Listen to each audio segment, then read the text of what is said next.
સમીક્ષા બેઠક યોજાઈ. સ્વચ્છતામાં શ્રેષ્ઠ કામગીરી કરનારાઓને બિરદાવ્યા.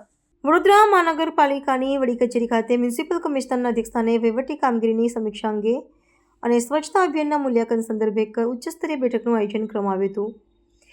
આ બેઠકમાં શહેરના તમામ ઝોન અને વોર્ડની વર્તમાન પરિસ્થિતિનો ચિત્તાર મેળવવામાં આવ્યો હતો. મ્યુનિસિપલ કમિશનરે પ્રસાર માધ્યમો સાથેની વાતચીતમાં જણાવ્યું હતું કે વહીવટીતંત્રની કાર્યક્ષમતા વધારવા અને નાગરિકોને પડતી હાલાકી દૂર કરવાના હેતુસર આ બેઠક મહત્વપૂર્ણ રહી હતી, જેમાં સફાઈથી લઈને માળખાગત સુવિધાઓના સુધીના વિવિધ પાસાઓ આવરી લેવાયા હતા. સ્વચ્છતા અભિયાનને વધુ અસરકારક બનાવવા માટે કમિશનર દ્વારા તમામ ચૂંટણી વોર્ડની કામગીરીની ઝીણવટભરી ચકાસણી કરવામાં આવી હતી. જે વિસ્તારોમાં સ્વચ્છતાના ધોરણો ઉત્કૃષ્ટ જોવા મળ્યા ત્યાંના અધિકારીઓ અને સફાઈ કર્મચારીઓની કામગીરીને બિરદાવીને તેમને પ્રોત્સાહિત કરવામાં આવ્યા હતા. બીજી તરફ હજી આ કામગીરીમાં કચાશ જણાઈ હતી તેના જવાબદાર અધિકારીઓને સત્વરે સુધારા લાવવા અને કામગીરીમાં વેગ લાવવા કડક તાકીદ કરવામાં આવી છે. આ ઉપરાંત શહેરીજનોના સ્વાસ્થ્યને ધ્યાનમાં રાખીને પીવાના શુદ્ધ પાણીનું વિતરણ સુનિશ્ચિત કરવા પર વિશેષ ભાર મૂકવામાં આવ્યો હતો. શહેરના વિકાસના કામોની સમીક્ષા કરતા કમિશનરને માર્ગ અને ગટર વ્યવસ્થાના પ્રોજેક્ટની પ્રગતિનો અહેવાલ મેળવ્યો હતો. જે કામો ગોકળગાયની ગતિએ ચાલી રહ્યા છે તે સત્વરે પૂર્ણ કરવા સંબંધિત ઇજનેરોને સ્પષ્ટ સૂચનાઓ આપવામાં આવી હતી. વડોદરાની ઐતિહાસિક ધરોહર સમાન હેરિટેજ ઇમારતોની જાળવણી અને ત્યાં પણ ઉચ્ચ કક્ષાની સાફ સફાઈ જળવાઈ રહે તે અંગે તંત્રને સતર્ક રહેવા જણાવાયું હતું. વહીવટી તંત્રને વધુ લોકાભિમુખ અને પરિણામલક્ષી બનાવવા માટે કમિશનર દ્વારા અધિકારીઓને જરૂરી માર્ગદર્શન પૂરું પાડવામાં આવ્યું હતું. આજના રિવ્યૂ મિટિંગમાં થોડું લાંબુ ચાલ્યું છે. આઈ મીન બેઝિકલી સૌથી પહેલાં સ્વચ્છ સર્વેક્ષણની જે વાત હતી એમાં સ્વચ્છ સર્વેક્ષણની બાબતમાં આવનારા સ્વચ્છ સર્વેક્ષણ 2026 એ બાબતનું તમામ સેનિટરી ઇન્સ્પેક્ટર્સ અને વોર્ડ ડિપાર્ટમેન્ટ સાથે આજે ચર્ચા કરવામાં આવ્યું છે. એમાં અત્યારે જે ઇન્ડિપેન્ડન્ટ ફીડબેક સિસ્ટમ્સ અમે લેવાનું શરૂ કર્યું છે. અત્યારે દરેક વોર્ડમાં 50-50 કોલ્સ બીએમસી કોલ સેન્ટરમાંથી અમે કરી રહ્યા છે. એમાં બે વસ્તુ અમે ચેક કરી રહ્યા છે કે જનરલ સફાઈ એમની વિસ્તારમાં કેવી રીતે સફાઈ થાય છે કે કેમ, અને બીજું door to door collection system નિયમિત કલેક્શન થાય છે કે કેમ એના ઉપર ફોકસ કરવામાં અત્યારે રિવ્યૂ મિટિંગમાં આજે ચર્ચા કરી. એમાં સારા પરફોર્મિંગ વોર્ડ્સમાં સેનિટરી ઇન્સ્પેક્ટર્સને અમે અભિનંદન પણ પાઠવ્યા, અને જેમાં સ્વચ્છતાની બાબતમાં થોડું ખરાબ છે એ વોર્ડ ઓફિસ વોર્ડ સેનિટરી ઇન્સ્પેક્ટર્સને ઇમ્પ્રુવમેન્ટ કરવા માટે પણ કીધું છે. એટલે ઓવરઓલ વિઝિબલ ક્લિનિનેસ સિટીમાં વધે એ બાબતનું અત્યારે તૈયારીઓમાં શરૂ કરી દેવામાં આવી છે. સાથે સાથ જે કલેક્શન અને ટ્રાન્સપોર્ટેશન વેસ્ટ છે એટલે door to door collection system છે એને પણ સ્ટ્રેન્થન કરવા માટે અત્યારે મહેનત કરી રહ્યા છે. ત્રીજો એક્સેસ ટુ સેનિટેશન એટલે ટોયલેટ્સ, વધારે મેક્સિમમ ટોયલેટ્સ બનાવવા માટે જે કામગીરી છે આ ટોયલેટ્સ ઉપર પણ અત્યારે ફોકસ કરવામાં આવી છે. એટલે વધારે જે લાસ્ટ ટાઈમ પણ કીધું આ વખતે 4 ઝોન્સમાં લગભગ 10-10 ટોયલેટ્સની કામગીરી શરૂ કરી દીધી છે. એટલે 40 નવા ટોયલેટ્સ પણ બનાવવાના છે. એ પછી આસ્પિરેશનલ ટોયલેટ્સનું હવે એના પછી આવશે, અને પિંક ટોયલેટ્સ જે રાત્રે વાત કરી એના ઉપર પણ કામગીરી કરવાના છે. આ સિવાય યુઝડ વોટર એટલે યુઝડ વોટર મેનેજમેન્ટ એટલે WTP અને STPમાંથી જે પાણી છે, STPમાંથી જે પાણી છે સેકન્ડ ગ્રેડ લેવલનું પાણી છે એને અમે ગાર્ડન્સમાં યુઝ કરવાનું નક્કી કર્યું છે. એ અત્યારે કામ શરૂ થઈ ગયું છે, અને ઓલમોસ્ટ 42 MLD અત્યારે WTPમાંથી જે પાણી છે એ પણ ગાર્ડનમાં આપણે વાપરવાનું શરૂ થઈ ગયું છે. અને આને સાથે સાથ જે વિશ્વામિત્રીમાં અને તળાવોમાં પણ જઈ રહી છે. વિશ્વામિત્રીમાં અત્યારે જે 16 MLDનું વાત છે એના ઉપર પણ ટાઈઅપ થઈને અત્યારે કામગીરી ચાલી રહ્યા છે, જેથી કરીને આવનારા દિવસોમાં we will be able to divert all that water into our drainage system એમાં કરવામાં પછી ત્યાંથી STP સુધી લઈ જવા માટે પ્લાનિંગ છે. ડીસ્લડજિંગ સર્વિસીસ મેકેનાઇઝેશનમાં અત્યારે આ વખતે દરખાસ્ત પણ કરવામાં આવી છે, એટલે વધારે સ્વીપર મશીન્સ પણ રોડ ઉપર નાખીને ડસ્ટિંગ ક્લિયર કરવા માટે અત્યારે પ્લાનિંગ છે. સાથે સાથ આવનારા દિવસોમાં ઓલમોસ્ટ એ જે દબાણ હટાવ ડિપાર્ટમેન્ટ અને સાથે સાથ જે ટ્રેલર મશીન છે આપણે કૂતરાઓને કંટ્રોલ કરવા માટે, કારણ કે એ પણ સ્વચ્છતાની એક ભાગરૂપ છે, એના માટે પણ આ વખતે અમે દરખાસ્ત કરવામાં આવી છે. એટલે આવનારા દિવસમાં વધારાની ગાડીની ઉપયોગ કરીને સ્ટ્રે ડોગ અને સ્ટ્રે કેટલની પણ કંટ્રોલ માટે એ કામ લાગશે.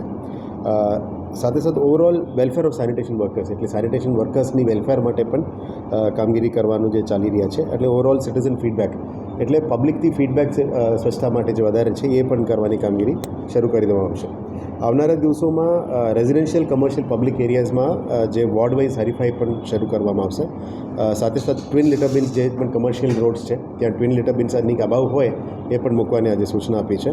ગાર્બેજ વેલરેબલ પોઈન્ટ્સનું ટ્રાન્સફોર્મેશન અત્યારે ચાલી રહ્યા છે, એ પણ કરવાના છે.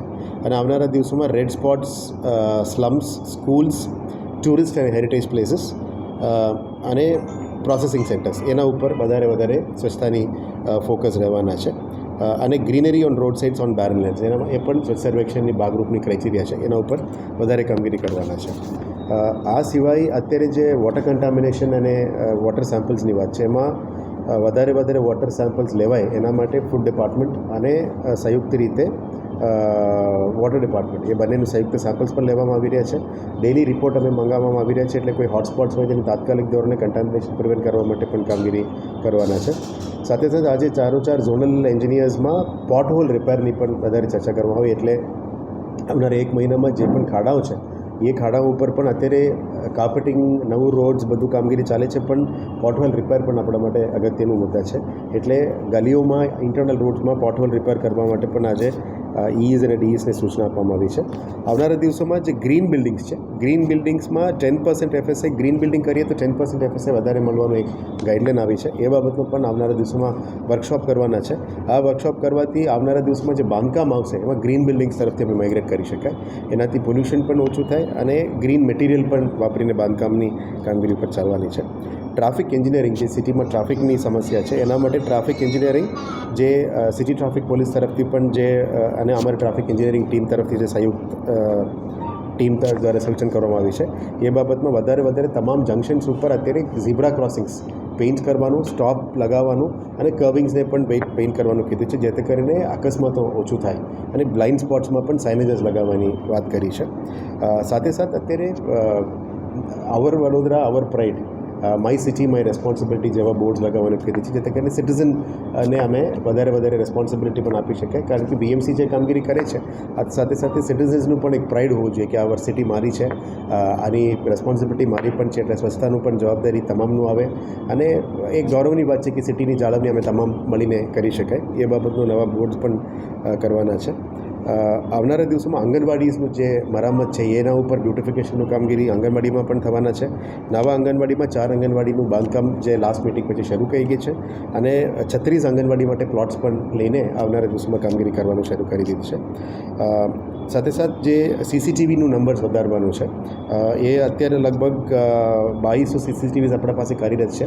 આવનારા દિવસોમાં એક્સિડન્ટ્સ ઓછું થાય, વધારાનું મોનિટરિંગ થાય, એના માટે સિટી પોલીસ સાથે મળીને હજી અનધર 200+ ઓડ કેમેરાઝ વધારવા માટે પણ આજે ડિસિશન લીધી છે. એનું પ્રક્રિયા પણ આવનારા દિવસોમાં શરૂ થશે. વહેલા સવારે જે નોકરીમાં નીકળતા લેબર્સ છે, લેબર્સ એક ચોકમાં પણ ભેગા થતા હોય છે, એમના માટે બેસવાની વ્યવસ્થા, બસેરાની વ્યવસ્થા માટે લેબર ચોક્સની કામગીરી પણ અમે 4 ઝોન્સમાં ડેટા લઈને કામગીરી શરૂ કરી દેવામાં આવી છે. એટલે આવનારા દિવસોમાં લેબર ચોકમાં લોકો વહેલા સવારે 6 વાગે 7 વાગે નીકળતા પહેલાં ત્યાં અમને બેસવાનું વ્યવસ્થા, શેડની વ્યવસ્થા, એ બધું પણ કરીને આ કામગીરી લઈ જઈશું. અત્યારે જે સ્વીપિંગ છે, બાંધકામ સાઇટ્સ ઉપર પણ થોડું પાણી છટકાવીને વ્યવસ્થા સ્વીપિંગનું કામગીરી થઈ જાય, જેથી કરીને ડસ્ટ પોલ્યુશન ઓછું થાય, કારણ કે એર ક્વોલિટી પણ અત્યારે એક અગત્યનો મુદ્દા છે. એટલે ખાનગી બાંધકામ સાઇટ સિવાય VMCનું પણ જે પણ બાંધકામો ચાલી રહ્યા છે, VMCનું જે પણ અત્યારે સિટીની અંદર કામગીરી ચાલે છે, એના ઉપર પણ વોટર સ્પ્રે કરીને એર ક્વોલિટી ઇમ્પ્રૂવ કરવા માટે ડસ્ટિંગ ઓછું કરવાનું અને પાણી છટકાવીને એને સીમિત કરવા પણ ડિસિઝન લીધું છે. અમુક બિલ્ડિંગ્સ, હોસ્પિટલ્સમાં ફાયર NOCs જે પેન્ડિંગ છે, ફાયર NOCs ઇસ્યુ કરવાનું અને જેને પાસે ફાયર NOC નથી એને પણ સર્વે કરીને તાત્કાલિક ધોરણે ફાયર NOCs ઇસ્યુ કરવાનું, અધરવાઇઝ પગલાં લેવાનું કામગીરી માટે પણ સૂચના આપી છે. એટલે જે પણ બિલ્ડિંગ્સ, હોસ્પિટલ્સ, એસ્પેશિયલી હોસ્પિટલ્સ, એમાં ફાયર NOCનું જે ઇસ્યુ છે એમાં ફાયર ડિપાર્ટમેન્ટને પણ આજે સૂચના આપવામાં આવી છે. પ્રધાનમંત્રી આવાસ માટે ખાસ કરીને એક નિર્ણય છે, જે આપણા પાસે નોન કમર્શિયલ પ્લોટ્સ છે, એમાં લગભગ 12+ પ્રોજેક્ટ્સ અત્યારે આવા નવા પ્રોજેક્ટ્સ લેવાના છે. એટલે આ વખતે ક્લોઝ ટુ 10,000 મકાનો બાંધકામ કરવા માટે જે પણ ચર્ચાઓ છે એના ઉપર પણ DPR બનાવવાનું કામગીરી શરૂ કરી દેવામાં આવી છે. એટલે જે જૂના 6,000 પેન્ડિંગ હતા અને સાથે 4,000 ટોટલ 10,000 PMAY 2 અંતર્ગત કરવાનું નક્કી કર્યું છે. બ્રિજ બાબતનું અલગ એક મિટિંગ કરવાના છે, પણ બ્રિજેસમાં અત્યારે પેઇન્ટિંગ અને બ્યુટિફિકેશનનું કામગીરી પણ શરૂ કરી દીધી છે, જેથી કરીને ત્યાં અનનેસેસરી કંઈ લખાણ ના થાય, કોઈ ખોટું મિસયુઝ ના થાય, એના ઉપર પણ કામગીરી શરૂ કરી છે. વર્કશોપ અને સેન્ટ્રલ સ્ટોરમાં કહીને એનિમલ ન્યુસન્સ નિયંત્રણ માટે ટ્રેલર ગાડીઓ લેવા માટે પણ જે ડિસ્કશન ચાલી હતી અત્યારે પ્રગતિ હેઠળ છે. એટલે આવનારા દિવસોમાં ઝોન વાઇઝ અને બોર્ડ વાઇઝ આ ટ્રેલર મશીન્સ આવશે, જેથી કરીને તાત્કાલિક ધોરણે પહોંચી શકાય, એ કામગીરી લેવામાં નક્કી કર્યું છે. અતિથિગૃહ અમારા જ પાસે જેટલા અતિથિગૃહ છે કોર્પોરેશન હસ્તક સ્વિમિંગ પુલ્સ છે અને કોર્પોરેશન હસ્તક જે ઓડિટોરિયમ્સ છે એમાં પણ હાઉસકીપિંગ અને ક્લિનિંગનેસ વધારે થઈ શકે, કારણ કે પબ્લિક મેક્સિમમ યુઝ કરતા હોય છે. પબ્લિક ગાર્ડન્સ પણ વધારે મેક્સિમમ યુઝ કરે છે, એટલે ત્યાં પણ સ્વચ્છતાનું ઉપર ફોકસ કરવાનું કીધું છે. અને જે પણ બીએમસીના પબ્લિક યુટિલિટી પ્રોપર્ટીઝ છે એના ઉપર ક્લિનિંગનેસ વધારે મેન્ટેન કરે એના માટે કામગીરી કરવાનું શરૂ કરી છે. કાશી વિશ્વનાથ તલાવનું એક ઇસ્યુ વારંવાર આવે છે, એટલે કાશી વિશ્વનાથ તલાવના બીજી બાજુ જે ગંદકી છે એને પણ કંટ્રોલ કરવા માટે અમે આજે સિટી એન્જિનિયર અને ઝોનલ ડીએમસીને વાત કરી છે.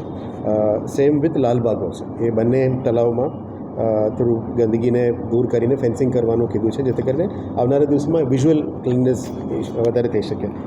પ્લાનેટોરિયમમાં પણ જે અમુક વર્ષોથી બંધ પડી છે, પ્લાનેટોરિયમમાં પણ ફરી રીસ્ટાર્ટ કરવા માટે જે પ્રોસિજર્સ છે એમાં ટેન્ડરિંગ પ્રક્રિયા શરૂ કરી દેવામાં આવી છે. એટલે આવનારા દિવસોમાં પ્લાનેટોરિયમને પણ રીઓપન કરીને telescopic view otherwise evening views માટે કામગીરી કરી શકે એમાં કરવાનું નક્કી કર્યું છે. PM બસનું પણ અત્યારે SPV ફોર્મેશન પ્રક્રિયામાં આવી ગયું છે, એટલે આવનારા દિવસમાં ફર્સ્ટ ફેઝમાં 40 બસીસની જે વાત છે અને ચાર્જિંગ સ્ટેશન્સની વાત છે એ પણ કામગીરી આગળ લઈ જવામાં આવશે. વિશ્વામિત્રીનું જે બીજા કામો જે પેન્ડિંગ છે, આપણે ઊંડો કરવાનું પહોળો કરવાનું જે કામગીરી કર્યું, એટલે આની સ્પેશિયલ મિટિંગ પણ આજે કરવામાં આવ્યું છે. એટલે short term measures, long term measures અને મિડ ટર્મ મેજર્સ છે. એમાં લોંગ ટર્મ મેજર્સમાં સિંચાઈ વિભાગ દ્વારા અને રાજ્ય સરકાર દ્વારા કરવા માટે લોંગ ટર્મ મેજર્સની આજે ચર્ચા કરવામાં આવી. પણ શોર્ટ ટર્મ મેજર્સમાં નેક્સ્ટ ફેઝમાં અમે કયા વસ્તુ કરવાનું છે આજે વિગતવાર ચર્ચા થઈ છે.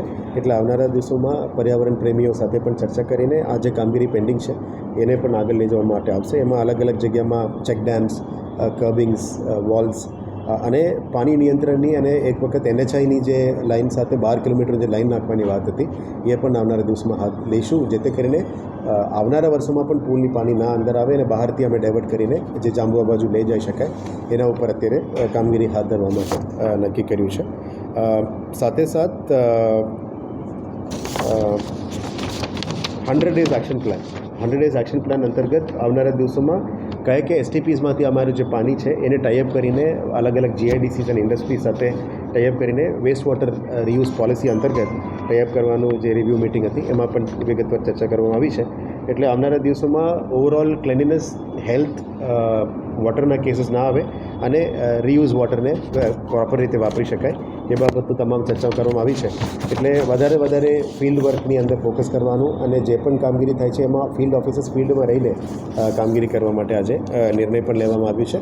વિશ્વામિત્રી બાબતના અલગ એક મિટિંગ પણ અમે કરવાના છે, એમાં નેક્સ્ટ NGT મિટિંગ પહેલાં આનું પણ વિગતવાર ચર્ચા કરીને આગળ કરવામાં આવશે.